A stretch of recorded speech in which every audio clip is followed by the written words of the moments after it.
And now, please welcome Colin Maclaurin. Afternoon, everyone, or whatever time of day it is in the country you're watching this from. So I just wanted to share my story with you today, and I'm surprised I haven't done this at Good News Unlimited. Maybe I have, I don't remember. Apparently I haven't. But it's been a few years, I guess, since I've actually shared it, so it's my privilege that you're willing to hear me on it. Thank you. Well, the way I used to tell my story many years ago was a bit more focus on the outer things, and that's where I'm going to start today.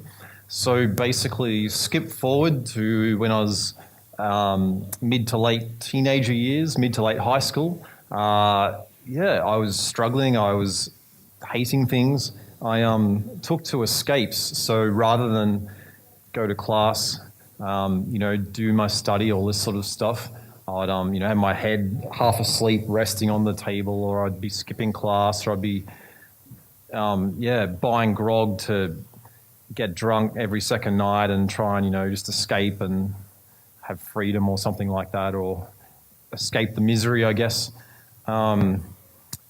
Smoking pot to an extent, like a heavy user would, if I said the amount, a heavy user would say, "Meh, that's nothing. I used to smoke 10 times." But I still think it was a lot and not healthy for my mental state, and it affected me, things like that. My memory was pretty bad, things like that. Anyway, so my original testimony is how God freed me from these terrible curses of this alcoholic addiction and the smoking pot. And yes, and you too can overcome these things because they're terrible, they're bad evils. And I do believe that, at least to a pretty good extent.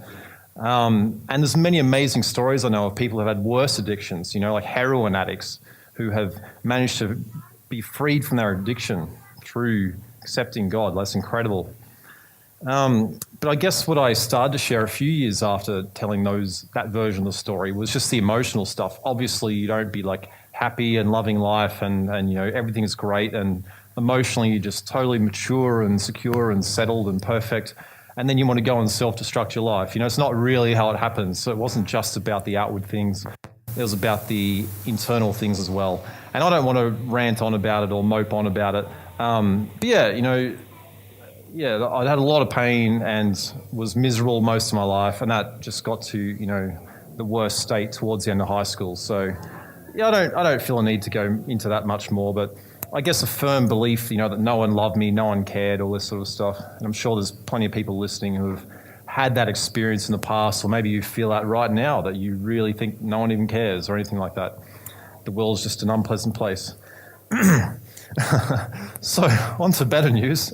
When I was 18, I left my little country town, travelled a couple of hours to Newcastle, the city in Australia, to start university. And that was fantastic. And the housemates I met there would change my life, effectively. There was an Australian girl and there was two Papua New Guinean guys in this share house I was living in. They were all strangers beforehand, I didn't know them. And anyway, one of the Papua New Guineans, his name was Checkett, was an amazing guy. He was a lot shorter than me, had this fuzzy curly hair, perpetual smile, easy laugh. And he was a passionate Christian. See, I grew up sort of, believing in God, and I did consider myself a Christian, but it hadn't really worked in my life, and I'd say that I hadn't really met God powerfully. My family was like a lot of Western Christians, I guess, where you're Christian in the sense that, we try to be nice to people, and, there's some good moral teachings Jesus had, and, I go to church twice a year, that sort of thing. But this guy was really full on in his faith, and he was just a loving, happy person. He would spend hours just sharing what the Bible taught, and I was amazed I respected it actually. Like his knowledge of the Bible just showed how real his faith was to him, and how he really took it seriously in a good sort of way. So I'd happily listen quietly while he'd talk a lot about that. He'd pray for me every night about my psychological addiction to alcohol. And after 3 months of praying every single night, that addiction just dropped to minimal levels where, I quit actually. And that was incredible. It was amazing to be escaped from that terrible burden, that chain, that prison. And of course, that doesn't mean I then became perfect, because it's all about quitting alcohol, and then you're suddenly here. Of course, I realized there's still other challenges to deal with, but it was still an amazing step. And if anyone's in that state right now, I really pray about it. God can free you from addictions.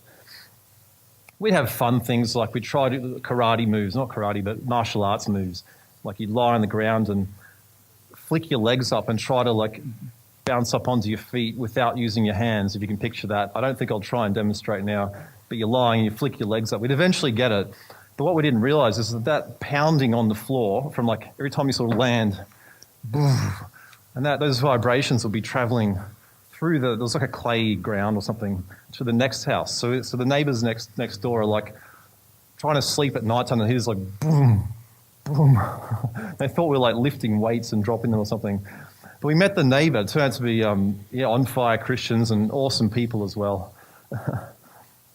So that was really an incredible turnaround in my life when I went from just having no hope and things were very bleak and I really didn't think there was any future.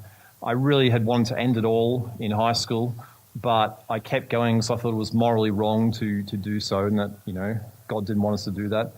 And really to having hope again and feeling joy, at least a massive increase relative to where I had been, and start to overcome some of those hurts and issues and so on.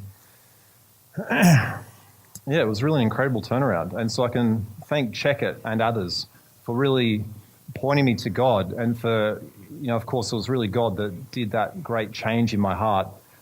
It was just a total 180-degree turn in terms of my thinking and life's orientation. So anyway, I was all fired up with the new experience behind me, and trying to forgive people and all these things, make the changes. And since then, it's been an interesting journey.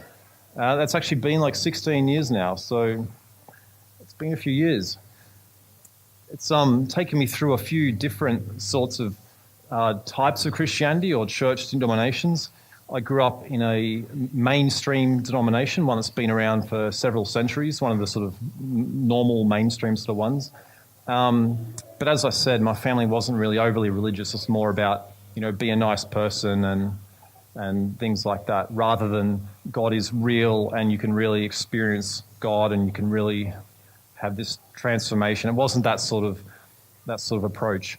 And I do think that, I feel bad for saying this, I do think my family is more just gone with the culture, and as the articles and newspapers and so on seem to be more critical about Christianity, I really just think that at least one parent just goes along with that and just believes what everyone else is saying,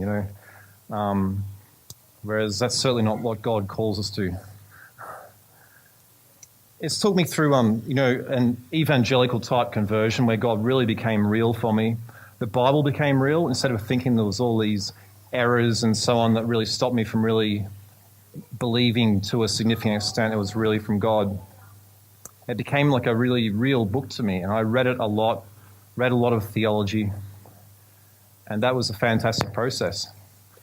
Since then, I've been in a different sort of church as well.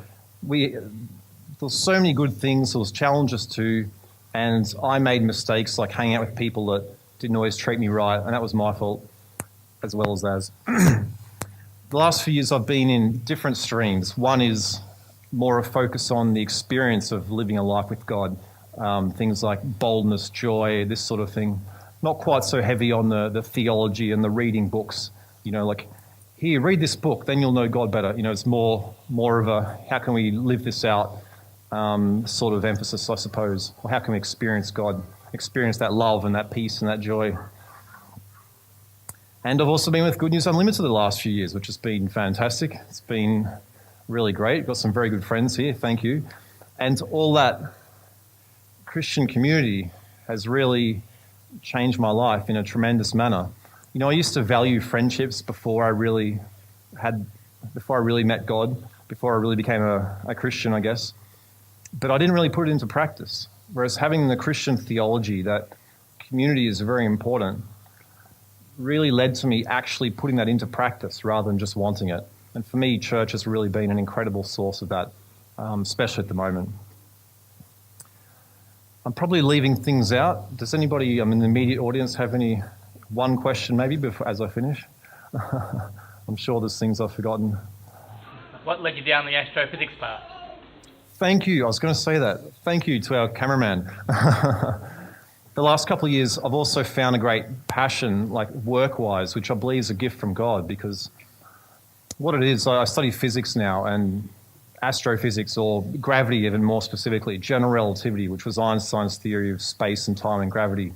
And I love it. I'm just totally addicted to it, working very hard. And I've never really had that in my life, apart from some obscure hobbies like writing Wikipedia.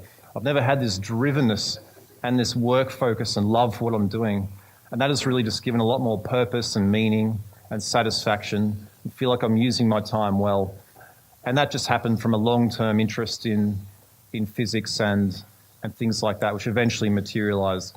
So I credit God for that as well, having a work interest that I can passionately apply myself to. And that's really an incredible gift. So that's part of my story. And I just challenge you just to seek God as well and see where it leads you. To help you understand God's Word in a whole new way, go to goodnewsunlimited.com. You can sign up there to get your free devotional delivered to you each day.